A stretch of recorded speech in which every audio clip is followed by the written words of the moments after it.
성경 말씀 출애굽기 19장 보겠습니다.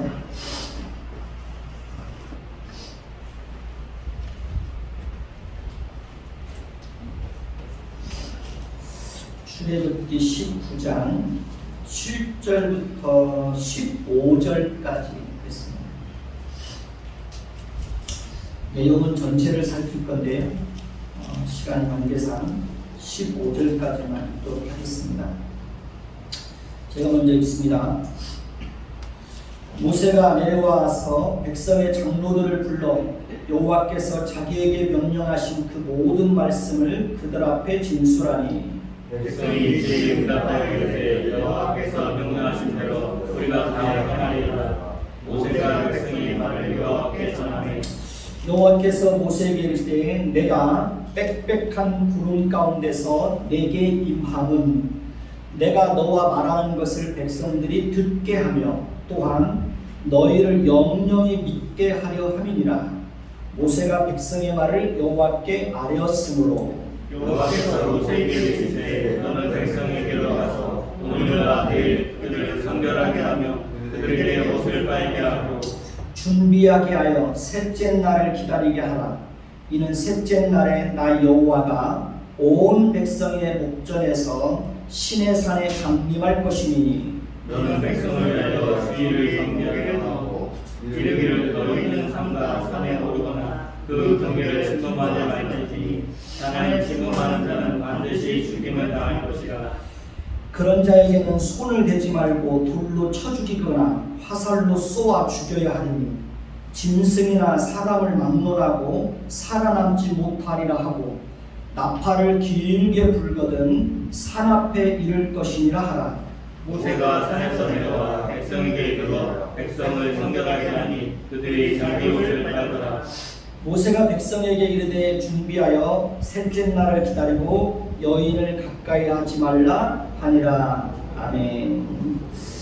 우리 손 한번 인사해 볼까요? 참 잘하셨습니다. 주의 이름으로 사랑하고 축복합니다. 주일날 예배당에서 여러분들을 만날 때가 제일 감사하고 또 행복한 것 같아요.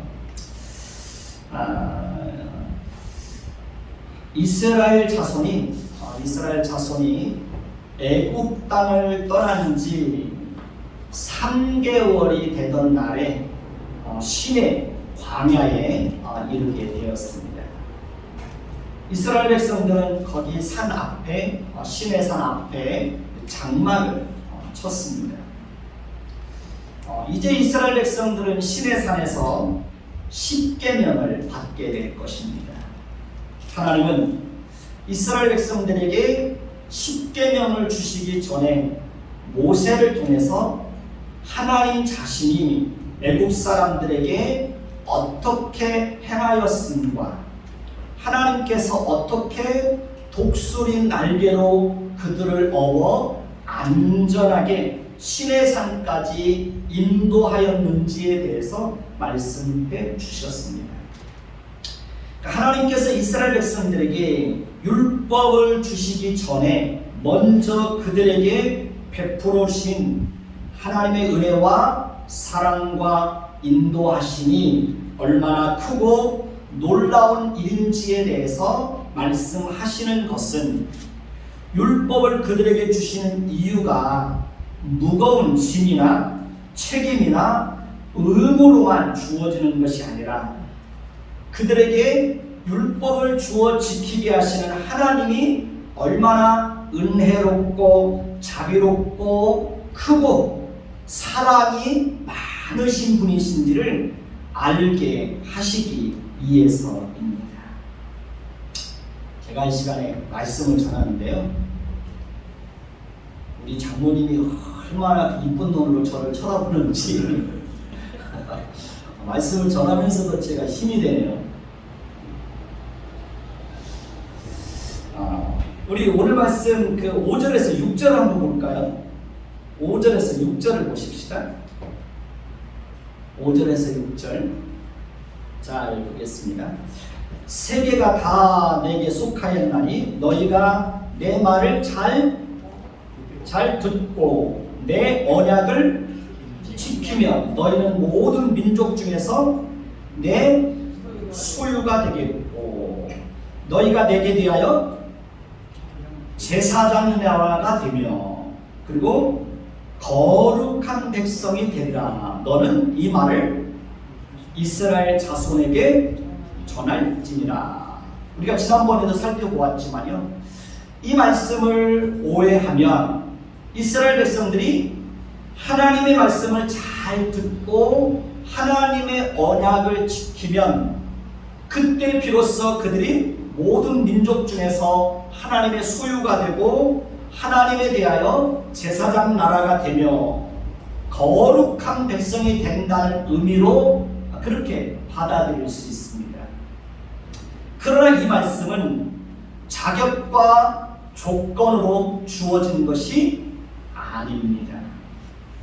만약에 이 말씀이 그들이 하나님의 소유가 되고 제사장 나라가 되고 하나님의 거룩한 백성이 되기 위한 자격이나 조건으로 주어진다면 이스라엘 백성들은 물론 우리도 절대로 하나님의 백성이 될 수 있을까요? 없을까요? 하나님의 백성이 될 수가 없습니다.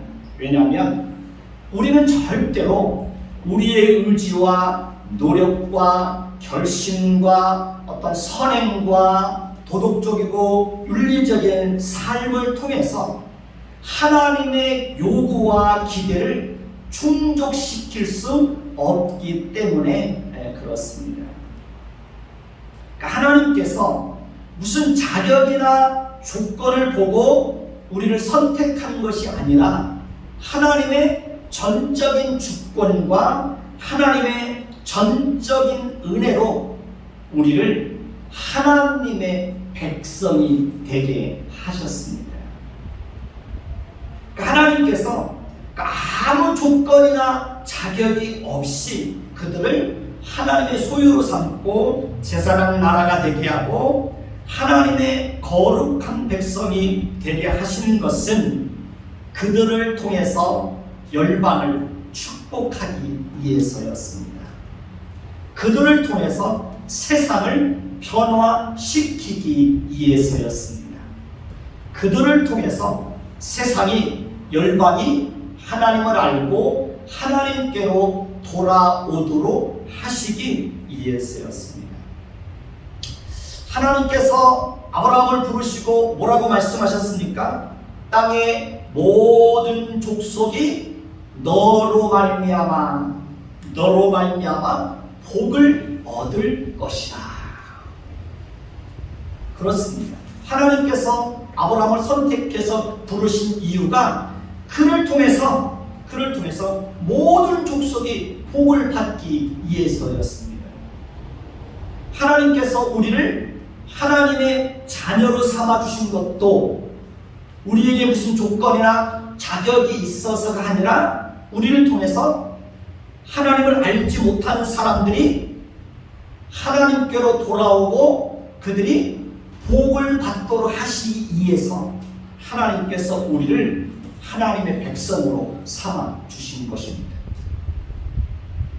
그러니까 저와 여러분들을 통해서 여러분 자녀들과 가족과 친척과 주변 사람들이 하나님을 알고 하나님께로 돌아오도록 하기 위한 통로로 삼기 위해서 하나님이 먼저 우리를 하나님의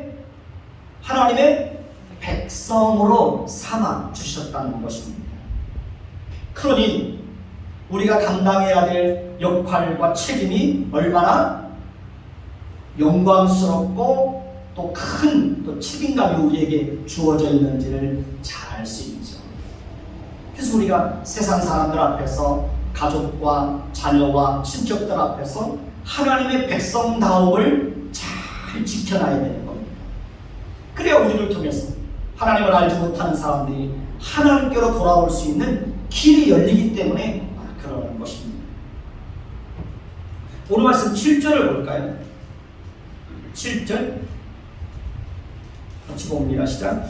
모세가 내려와서 백성의 장로들을 불러 여호와께서 자기에게 명령하신 그 모든 말씀을 그들 앞에 진술하였다라고 말합니다. 하나님께서 모세를 시내산으로 부르시고 그에게 하나님께서 이스라엘 백성들에게 전해야 될 말씀이 무엇인지를 알려주시고, 또 모세는 내시한 산에서 내려와서 백성의 장로들을 다 불러 모으고 하나님께서 자기에게 명령하신 그 모든 말씀을 다 백성들에게 전하는 것입니다.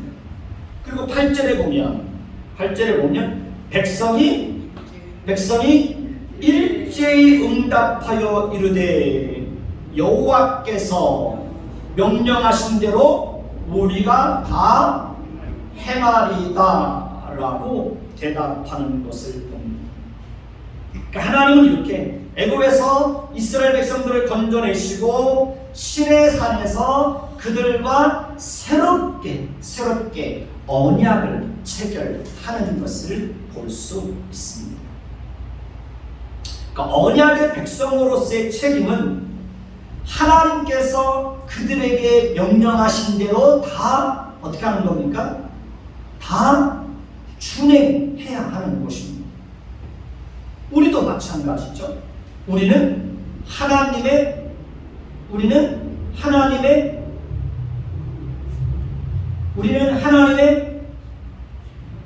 백성이요, 하나님은 우리의 하나님입니다. 하나님은 우리의 왕이고 우리는 그 하나님의 다스림을 받는 하나님의 백성들입니다. 하나님은 우리의 아버지고 우리는 그 하나님의 자녀들입니다. 이 언약관계는 절대로 우리의 행위나 조건이나 상황에 따라서 변경되거나 취소되지 않습니다. 심지어 우리가 잠시 하나님을 떠나고 하나님의 말씀에 불순종하는 죄를 범한다고 해도 언약관계는, 하나님은 우리의 하나님이고 우리는 하나님의 백성이라고 하는 이 언약관계는 절대로 깨어지지 않습니다. 왜냐하면 이 언약은 제가 이 시간에 설교를 시작하기 전에 뒤에서 기도하면서 제가 이런 기도를 했어요. 하나님, 제가 오늘 성도들에게 하나님의 말씀을 편하고 자세하게 설명을 잘 할 수 있도록 도와주세요. 차분하게 서두르지 않고 큰 소리 치지 않고 차분하게 전할 수 있도록 도와주세요.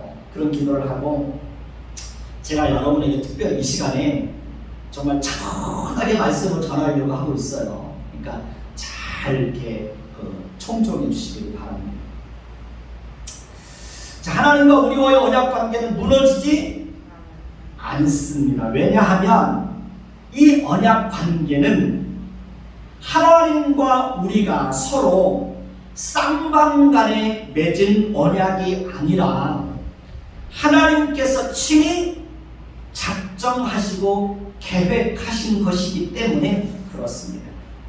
만약에 하나님과 우리가 어떤 조건을 걸고 언약을 맺었다면, 그리고 우리가 그 조건을 충족시키지 못하면 하나님과 우리 사이에 정해진 언약의 내용이 파괴될 수 있습니다. 만약에 조건을 걸고 하나님과 쌍방간에 어떤 언약을 맺었다면 우리가 그 조건을 충족시키지 못하면 언약은 무너질 수 있는 것입니다. 그러나 하나님께서 우리의 하나님이 되시고 우리는 하나님의 백성이 되게 하시겠다고 하신 이 언약의 내용, 이 언약 관계는 하나님께서 아무 조건 없이 하나님이 우리를 대상으로 해서 은혜로 맺은 언약입니다. 그러니까 행위로 맺어진 언약이 아니라 하나님의 은혜로 맺은 언약입니다. 그렇기 때문에 우리는 이 언약을 은혜 언약이라고 부르는 것입니다. 한번 따라서 해볼까요? 은혜 언약. 네. 은혜 언약이라고 부르는, 왜냐하면 거기는 행위가 들어가 있지 않아요. 아무 조건이 없어요. 우리가 하나님의 백성이 되는데 무슨 조건이 없어요. 교회 안에 보면 의외로 가난한 사람들도 많죠. 지식이 부족한 사람들도 많죠. 왜 그래요? 하나님은 그냥 아무 조건 없이 부르는 거예요. 아무 조건 없이. 하나님이 만약에 조건을 따져가면서 하나님의 백성으로 삼기로 했다면, 물론 세상적으로 똑똑한 사람들이, 잘생긴 사람들이, 아름다운 사람들이, 돈 많이 가진 사람들이 하나님의 백성이 될 수도 있겠지만, 그러나 그런 것들이 하나님의 조건을 충족시켜서 하나님의 백성이 다 될 수 있을까요? 그럴 수 없어요. 그럴 수 없습니다. 제가 목사가 된 것도 하나님의 은혜예요. 은혜. 우리가 하나님의 백성이 되어서 오늘도 하나님을 예배하는 것도 순전히 하나님이 은혜로 우리를 불러서 하나님의 백성이 되게 하는 거예요. 그러니 우리가 하나님을 알고 하나님을 예배할 수 있다는 것이 얼마나 큰 감사한 일입니까? 은혜 언약 안에서 우리가 해야 할 일은, 우리가 하나님의 백성이 되기 위해서 하나님의 말씀에 순종하는 것이 아니라 이미 하나님의 백성이 되었기 때문에 하나님의 백성으로서의 책임과 의무를 다하기 위해서 기쁜 마음으로 하나님의 말씀에 순종해야 되는 것입니다. 하나님께서 아무 조건 없이 우리를 하나님의 백성으로 삼아주셨으니 얼마나 감사하고 복된 일입니까? 그렇죠? 그러지 않습니까? 그러니 우리는 당연히 큰 기쁨과 감사한 마음을 가지고 하나님의 말씀에 성실하게 순종하며 살아야 하는 것입니다.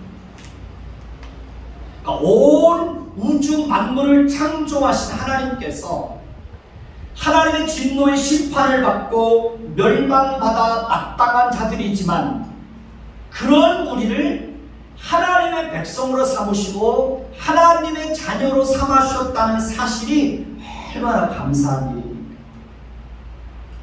우리가 어떻게 창조주 하나님을 아버지라 부를 수 있겠습니까? 그런데 우리는 그 하나님을 오늘도 아버지라 부르고 있습니다. 그리고 우리는 그 하나님으로부터 이미 말로 다할 수 없는 큰 사랑을 받았고, 지금도 받고 있고, 앞으로도 하나님은 우리에게 놀라운 사랑을 베풀어 주실 것입니다. 우리가 이 땅에서 살아가는 동안 하나님은 우리에게 끊임없이 은혜에 은혜를 공급해 주어서 하나님의 은혜로 우리의 남은 나그네 인생을 살아가게 하실 것입니다. 그러니 우리는 당연히 그 하나님을 사랑하고 그 하나님을 가까이 하고 그 하나님을 성실하게 섬기고 그 하나님의 말씀에 성실하게 순종하며 살아야 하는 것입니다. 오늘 말씀 9절을 한번 볼까요? 오늘 말씀 9절입니다. 같이 보겠습니다. 여호와께서 모세에게 이르시되 내가 빽빽한 구름 가운데서 내게 임함은 내가 너와 말하는 것을 백성들이 듣게 하며 또한 너를 영영이 믿게 하려 함이니라. 모세가 백성의 말을 여호와께 아뢰었으므로. 자, 이 말씀에 보면 하나님께서 빽빽한 구름 가운데서 모세에게 임하는 이유가 무엇인지를 설명하고 있습니다. 그 이유는 하나님께서 모세와 말하는 것을 누가 듣게 해요? 누가 듣게 해요? 백성들이 듣게 하며 또한 모세를 영영이 믿게 하려 합니다 라고 말하고 있습니다. 빽빽한 구름은 하나님의 임재를 가시적인 모습으로 우리 눈에 보여지는 모습으로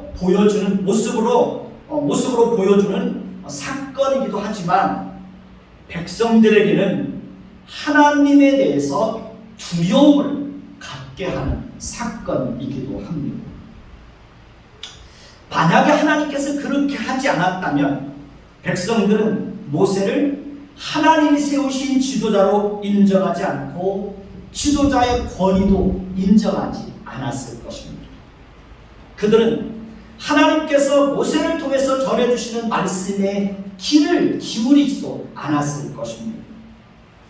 하나님께서 하나님의 말씀을 전하는 계시의 통로로 유일하게 모세를 세우신 것은 하나님의 백성들에게 가감없이 하나님의 계시의 말씀을 전달하도록 하시기 위해서입니다. 만약에 하나님께서 모세와 말하는 것을 백성들이 듣게 하지 않고 백성들로 하여금 모세를 믿도록 하지 않았다면 모세 아닌 또 다른 사람들이 나타나서 하나님의 계시라고 그렇게 말하면서 그렇게 또 하나님의 뜻을 전하는 그런 무질서하고 혼잡한 일들이 발생될 수도 있는 것입니다. 그렇기 때문에 하나님은 오직 계시의 전달자인 모세를 통해서만 그들에게 말씀하시고 모세를 통해서만 그들의 음성을 하나님께 전달하도록 하였고 모세를 통해서만 하나님은 그들을 만나 주셨던 것입니다.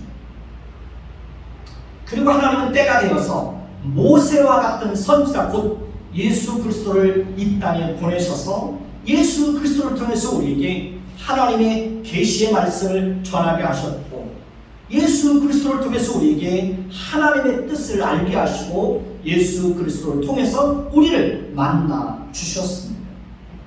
오늘날에는 하나님께서 교회 안에 목사를 세우시고 목사를 통해서 기록된 계시의 말씀을 여러분들에게 전하도록 하고 있는 것입니다. 요즘에도 자신이 하나님으로부터 계시를 받은 자라고 하며 엉뚱한 얘기를 하고 다니는 사기꾼 같은 목사들이 있어요, 없어요? 있어요, 없어요? 그런 목사들이 있습니다. 광화문 집회를 주도하는 전모 목사. 제가 볼 때 그분은 사기꾼.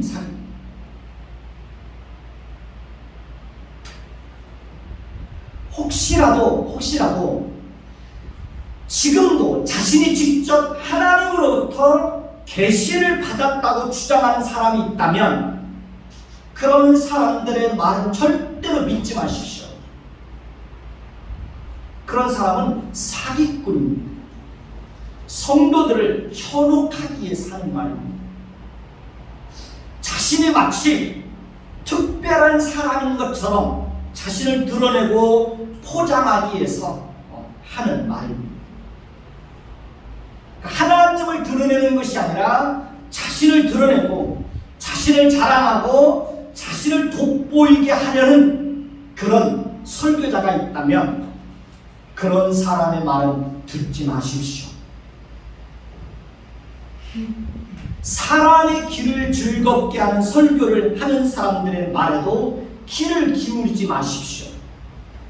예수 믿으면 복받고 예수 믿으면 성공하고 예수 믿으면 잘되고 예수 믿으면 만사 형통하고 이렇게 말하는 사람들의 말에 귀를 기울이지 마십시오. 그런 사람들은 복음을 순수하게 전하는 사람들이 아닙니다. 복음을 변질시키는 사람들입니다. 모세가 백성의 말을 여호와께 전하고 여호와께서 또 모세를 통해서 그들이 어떻게 해야 하는지에 대해서 말씀하시는 것을 봅니다. 오늘 말씀 10절에서 15절을 보면 하나님께서 시내산이 강림하시기 전에 그들이 준비해야 할 일들이 무엇인지에 대해서 세 가지로 말씀하시는 것을 봅니다. 첫째는 그들을 성결하게 하며 그들에게 옷을 빨게 하라고 말씀하십니다. 오늘 말씀 10절에서 11절을 보십시오.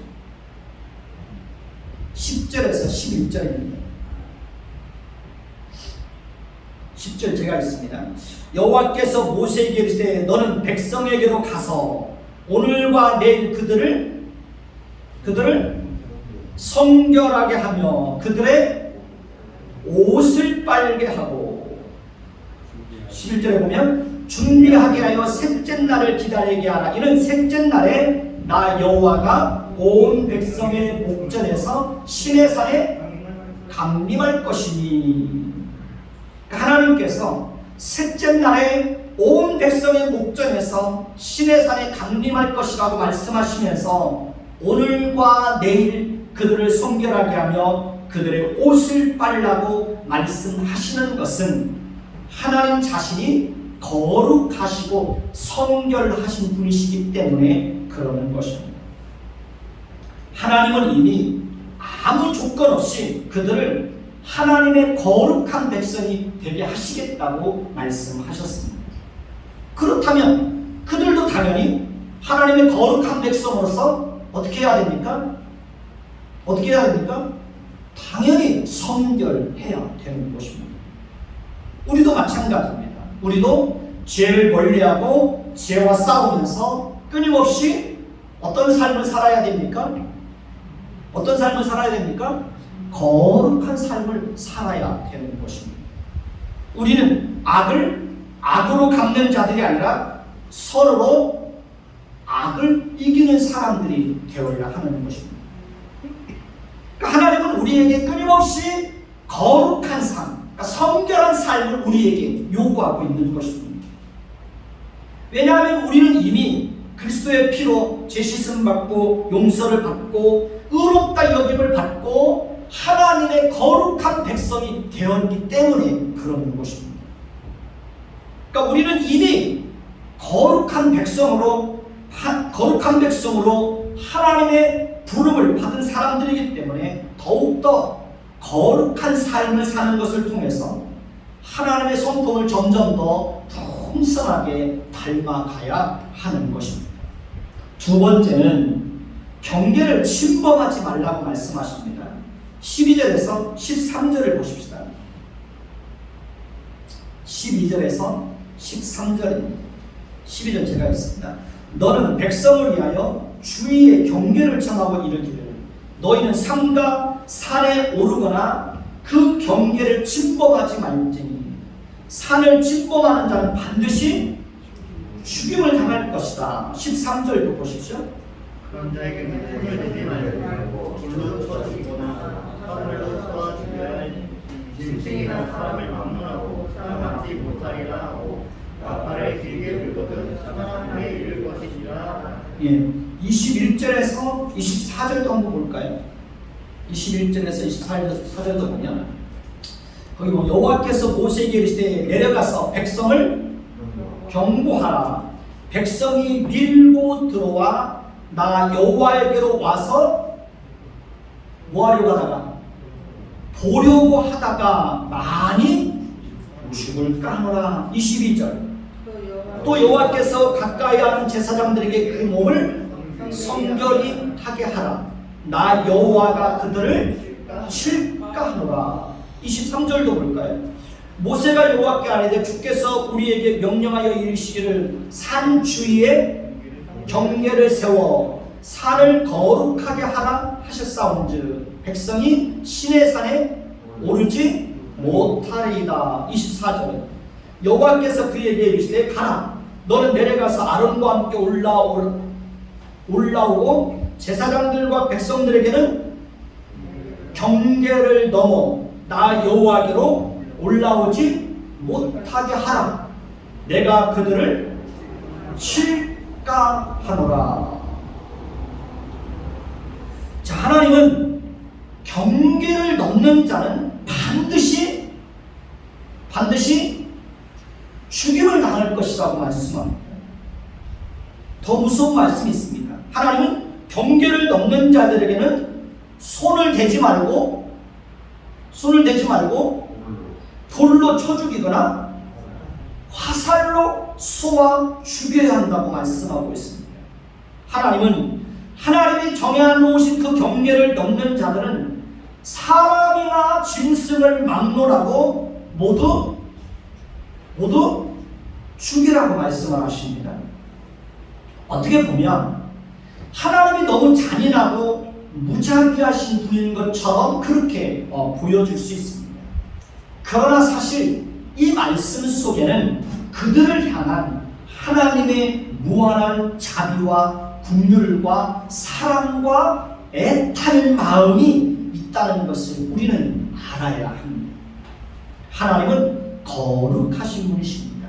하나님은 공의로우신 분이십니다. 그렇기 때문에 죄인은 절대로 거룩하신 하나님 앞에 나아가서 살 수가 있을까요? 없을까요?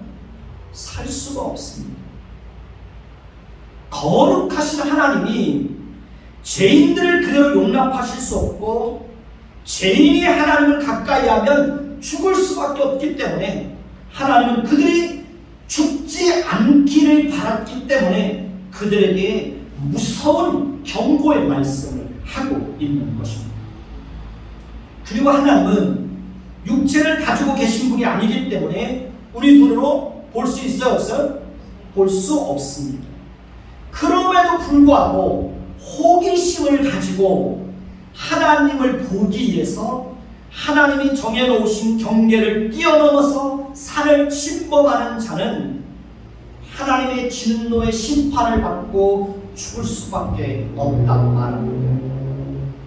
그렇기 때문에 하나님은 경계를 정하시고 그 경계를 넘지 말라고 말씀하셨다는 것입니다. 그리고 하나님과 우리 사이에는 절대로 뛰어넘을 수 없는 뭐가 있습니까? 뛰어넘을 수 없는 한계라는 것이 있습니다. 하나님은 창조주이고 우리는 그 하나님에 의해서 지음을 받은 피조물입니다. 하나님은 거룩하신 분이고 우리는 죄악이 가득한 존재입니다. 하나님은 영원하신 분이고 우리는 영원히 살 수 없습니다.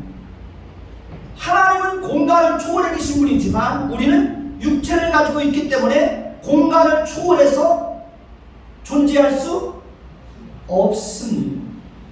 하나님은 모든 것을 아시고 모든 것을 하실 수 있는 분이지만 우리는 지식에도 한계가 있고 능력에도 한계가 있는 것입니다.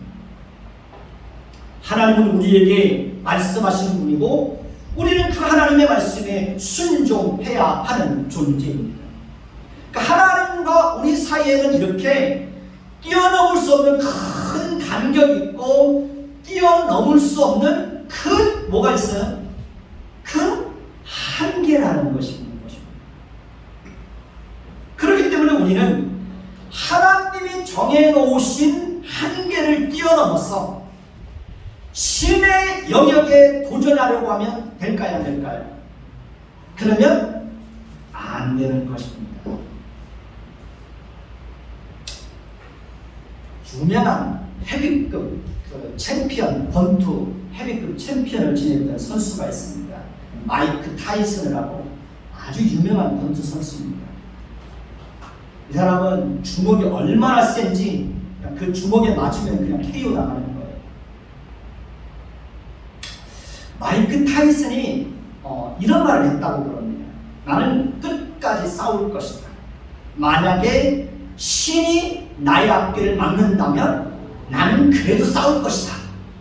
이런 말을 했다고 합니다. 얼마나 교만한 말입니까? 신이 막아도 자기는 싸우겠다는 거예요. 신이 막아도. 그런데 지금 마이크 타이슨의 나이가 몇 살인지 아십니까? 56살입니다. 저보다 어립니다. 그런데 좌골 신경통으로 인해서 지팡이나 휠체어가 없으면 거동을 못한답니다.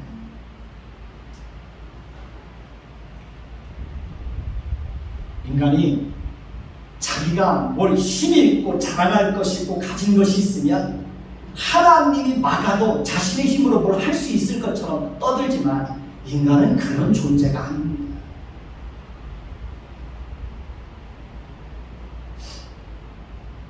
타이슨은 당신 앞에 점점 죽음의 그림자가 다가오고 있다는 말을 종종 한다고 합니다. 거기에 돈은 아무 의미가 없다는 말을 한다고 하죠.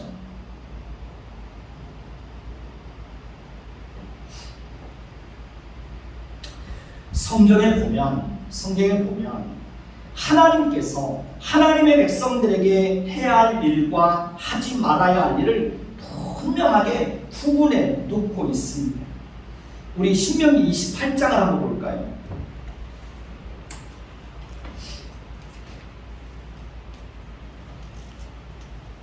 창세기, 출애굽기, 레위기, 민수기, 신명기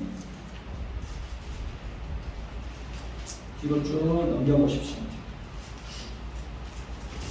신명기 28장 페이지 수로 304페이지입니다.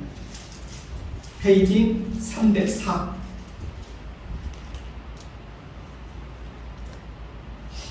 찾으셨습니까? 네. 한 절씩 돌아가면서 읽겠습니다. 내가 내 하나님 여호와의 말씀을 삼가 듣고 내가 오늘 내게 명령하는 그의 모든 명령을 지켜 행하면 내 하나님 여호와께서 너를 세계 모든 민족 위에 뛰어나게 하실 것이다. 내가 내 하나님 여호와의 말씀을 청정하면 이 모든 국민들이 임하며 내게 이르니 성읍에서도 복을 받고 들에서도 복을 받을 것이며 내 몸의 자녀와 내 토지의 소산과 내 짐승의 새끼와 소와 양의 새끼가 복을 받을 것이며 내 광주리와 떡반죽 그릇이 복을 받을 것이며 내가 들어와도 복을 받고 나가도 복을 받을 것이니라. 15절에서 19절도 한번 볼까요? 15절에서 19절 제가 먼저 읽습니다. 내가 만일 내 하나님 여호와의 말씀을 순종하지 아니하여 내가 오늘 내게 명령하는 그의 모든 명령과 규례를 지켜 행하지 아니하면 이 모든 저주가 내게 임하며 내게 이를 것이니 내가 성읍에서 저주를 받고 들에서도 저주를 받을 것이며 또 내 광주리와 떡반죽 그릇이 저주를 받을 것이요 내 몸의 소생과 내 토지의 소산과 내 소와 양의 새끼가 저주를 받을 것이며 예, 내가 들어와도 저주를 받고 나가도 저주를 받을 것이다. 그리고 27절부터 마지막 장에 보면은 그 저주의 내용들이 얼마나 무서운 저주의 내용들이 기록되어 있는지 모릅니다. 하나님은 이렇게 분명하게 경계를 정하시고 그 경계를 넘지 말라고 말씀하십니다.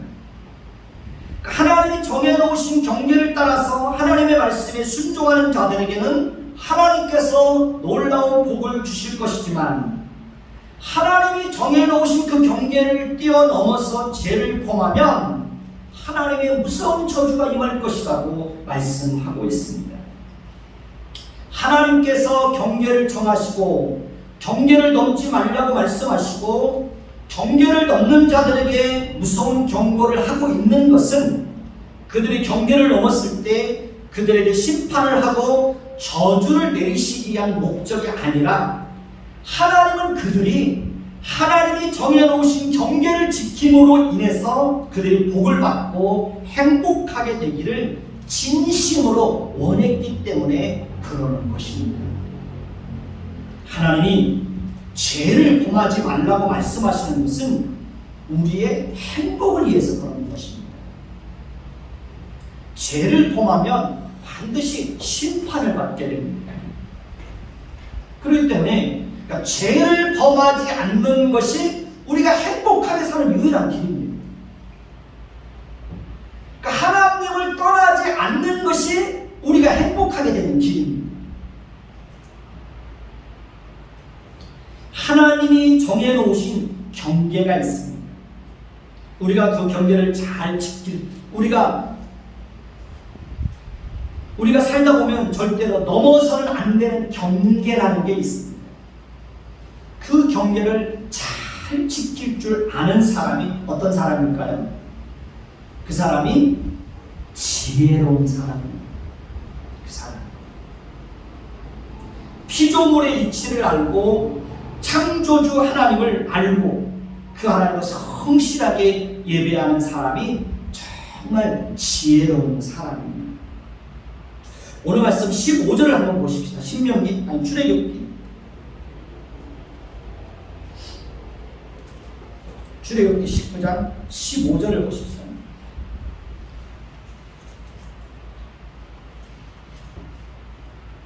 출애굽기 19장 15절 같이 봅니다. 시작. 모세가 백성에게 이르되 준비하여 셋째 날을 기다리고 여인을 가까이 하지 말라 하니라. 하나님께서 강림하시기 전에 모세를 통해서 이스라엘 백성들을 요구했던 것은 세 가지입니다. 첫째는 성결하라. 두 번째는 하나님이 정해놓으신 경계를 넘지 말라. 셋째는 여인을 가까이 하지 말라. 여기서 여인은 본래 아내를 말한다고 합니다. 성은 하나님이 주신 축복입니다. 그럼에도 불구하고 하나님이 임재하시기 전에 아내를 가까이 하지 말라고 말씀하시는 것은 사랑하는데도 사랑에도 때로는 절제가 있어야 한다는 것을 말씀하고 있습니다. 지나치게 쾌락을 추구하는 것을 경계하고 있는 것입니다. 오늘 말씀 16절에서 18절에 보면 하나님께서 말씀하신 대로 셋째 날에 신의 산에 하나님께서 강림하시는 것을 봅니다. 하나님께서 임재하실 때, 강림하실 때 어떤 현상들이 일어났는지에 대해서 말씀하고 있습니다. 16절을 볼까요? 16절 거기 보면 셋째 날 아침에 우레와 번개와 빽빽한 구름이 산 위에 있고 나팔 소리가 매우 크게 들리니 진중에 있는 모든 백성이 다 떨더라 라고 말합니다. 하나님이 임재하실 때 그들에게 큰 두려움이 임했다는 것을 보여주고 있습니다. 17절 볼까요? 17절 보면 모세가 하나님을 맞으려고 백성을 거느리고 진에서 나오매 그들이 산 기슭에 서 있는데 18절 신의 산에 연기가 자욱하니 여호와께서 불 가운데서 거기 강림하시니라. 그 연기가 옹기가 연기같이 떠오르고 온 산이 크게 어떻게 해요? 진동하더라 라고 말합니다. 하나님은 이렇게 초월적이고 특별한 방식으로 자신이 신의 산에 강림하셨다는 것을 하나님이 보여주고 있습니다. 그러나 하나님은 오늘날에는 그러한 방식으로 일하시지 않습니다. 물론 하나님은 때로 초월적인 방식으로 특별한 방식으로 일하실 때가 있습니다. 그러나 하나님은 대부분이 일반적이고 보편적인 방식을 통해서 우리에게 일하실 때가 많이 있습니다. 우리 몸이 병들었을 때 하나님께서 특별한 방식으로 우리의 몸을 치료해 주실 수 있어요? 없어요? 얼마든지 치료해 주실 수 있습니다. 그러나 하나님은 일반적이고 보편적인 방식을 통해서 우리의 몸을 치료해 주실 때가 대부분이죠. 의사를 통해서 우리 몸을 수술해 주는 것을 통해서 우리의 건강을 회복시켜 주시기도 하고 또 약을 통해서 우리의 병든 몸을 치료해 주시기도 하시는 것입니다. 이것이 일반적이고 보편적인 방식입니다. 그러니까 특별한 방식으로 우리의 몸을 치료해 주기도 하지만 하나님은 그렇게 일반적이고 보편적인 방식을 통해서도 얼마든지 일하실 수 있다는 것을 우리는 기억해야 합니다. 우리가 예배당을 이전할 때에도 하나님께서 초월의 방식으로 역사하지 않았습니다. 하나님은 부동산 중개업자를 통해서 일하시고 이곳으로 예배당을 이전하게 하였습니다. 우리가 특별히 기억해야 할 것은 하나님은 언제나 변함없이 하나님의 말씀을 통해서 우리에게 하나님의 뜻을 알리신다는 것입니다. 그렇기 때문에 우리는 하나님의 말씀을 잘 청종해야 합니다. 초월의 방식만 추구하면 될까요? 안 될까요? 초월의 방식만 추구하면 될까요? 안 될까요? 그러면 안 되는 겁니다. 그러면 잘못된 신앙에 빠질 수가 있습니다. 솔직히 하나님께서 초월의 방식으로 특별한 방식으로만 우리를 만나주시고 초월의 방식으로 우리 삶 가운데 간섭해 주시면 얼마나 좋을까요? 그렇지 않나요? 하나님 어떤 때는 그렇게 찾아오셨으면 좋겠어요. 강목사, 이럴 때는 이렇게 해. 누구한테 찾아가서 이렇게 말해줘. 그렇게 하나님이 역사하셨으면 좋겠어요. 근데 하나님은 그러지 않아요. 그러면 우리가 어떻게 하면 하나님을 만날 수 있을까요? 하나님의 임재를 경험하기 위해서 우리가 어떻게 할까요? 여러분은 하나님의 임재에 대한 갈망이 있나요? 하나님과의 만남에 대한 갈망이 있나요? 여러분들 속에 그런 갈망이 타오르고 있나요?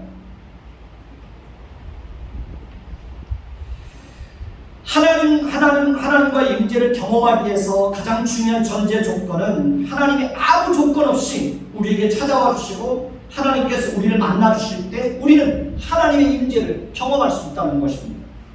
솔직히 한번 생각해 볼까요?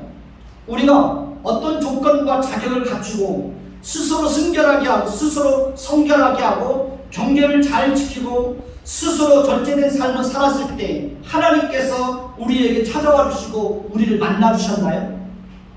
전혀 그렇지 않습니다. 우리가 아직 죄인 되었을 때 하나님이 먼저 우리에게 찾아와 주셨습니다. 우리가 아직 회심하지 않았을 때 하나님이 우리에게 어느 날 갑자기 찾아와 주셔서 우리를 만나 주셨습니다. 그래서 회심하게 되었습니다. 우리가 아직 하나님을 알지 못하였을 때 하나님이 우리에게 먼저 찾아와 주시고 우리를 부르시고 우리를 만나 주셨습니다. 어느 날 보니까 우리가 하나님의 백성이 되는 거예요. 어느 날 보니까 내가 하나님을 아버지라고 부르고 하나님을 예배하고 있는 겁니다. 이 모든 것은 하나님의 전적인 은혜로 우리에게 임하는 것입니다. 그리고 하나님의 전적인 은혜로 하나님의 임재를 경험하게 되면 나타나게 되는 특별한 현상이 있습니다. 첫째는 자신이 얼마나 추하고 악하고 더러운 죄악들로 가득 차 있는 정말 그 자기 자신 스스로에 대해서도 내가 이렇게 큰 죄인이었구나 라는 사실을 깨닫게 되는 일이 있습니다. 두 번째는 주체할 수 없는 회개의 눈물을 흘리게 됩니다. 세 번째는 마음에 큰 평안과 위로와 감사와 기쁨이 임합니다. 네 번째는 하나님의 존재에 대한 확신을 갖게 됩니다. 그리고 다섯 번째는 세상에 다르게 보입니다. 모든 것이 다르게 보입니다. 같은 세상인데도 하나님의 임재를 경험하기 전과 하나님의 임재를 경험한 이후에 바라보는 세상이 완전히 다릅니다. 자신을 바라보는 눈도 다릅니다.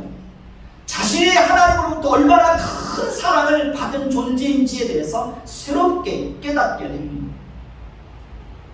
물론 이러한 경험이 없어도 하나님을 만날 수 있습니다.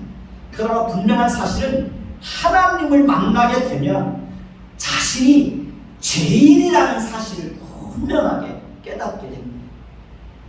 여러분은 여러분 스스로가 죄인이라는 사실을 인정합니까? 죄인이라는 사실을 인정합니까?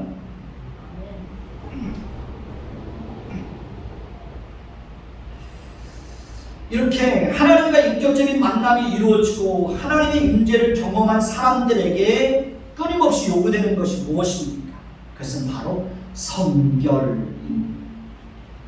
하나님이 정해놓으신 경계를 잘 지키는 것입니다.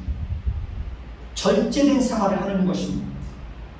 그리고 그렇게 정결하고 하나님이 정해놓으신 경계를 잘 지키고 절제된 생활을 하고 하나님을 가까이 하고 하나님을 성실하게 예배하는 사람들에게 하나님은 성실하게 찾아와 주시고 하나님은 그런 사람들을 만나시고 그런 사람들에게 하나님께서 끊임없이 은혜의 은혜를 더해주시는 것입니다. 사랑하는 성도 여러분, 하나님의 임재를 풍성하게 경험하기를 원하십니까? 그렇다면 늘 하나님을 가까이 하십시오. 말씀을 청종하십시오. 거룩하게 사십시오. 성실하게 하나님을 예배하십시오. 은혜와 긍휼의 보좌 앞에 날마다 담대히 나아가십시오. 하나님의 임재를 경험하게 되면 우리 인생은 날마다 변할 수밖에 없습니다. 우리가 변화되지 않고 미지근하고 뜨겁지도 않고 차지도 않고 늘 미지근한 어떤 그런 신앙의 상태를 유지하고 있고, 우리가 성숙하지 못하고 있는 것은 우리가 하나님과의 만남을 갈망하지 않기 때문에 그런 거예요. 그러니까 하나님과의 만남을 풍성하게 경험하지 못하고 있기 때문에 우리는 차지도 않고 뜨겁지도 않은 그런 미지근한 상태의 신앙을 유지하고 있는 것입니다. 누구든지 하나님을 만나면 가슴이 뜨거워집니다. 저는 여러분들이 이 땅에서 살아가는 동안 다윗이 고백했던 것처럼 목마른 사슴이 쉬는 물을 찾기에 갈급함같이 내 영혼이 주를 갈망하나이다라는 이 고백이 우리의 고백이 되어서 늘 그렇게 하나님을 갈망하고, 그렇게 하나님을 갈망하는 자들에게 찾아와서 만나주시는 그 하나님을 만남으로 인해서 저와 여러분들의 인생 가운데 큰 변화들이 일어나게 되기를 예수님의 이름으로 축원해 드리겠습니다. 기도하겠습니다. 하나님,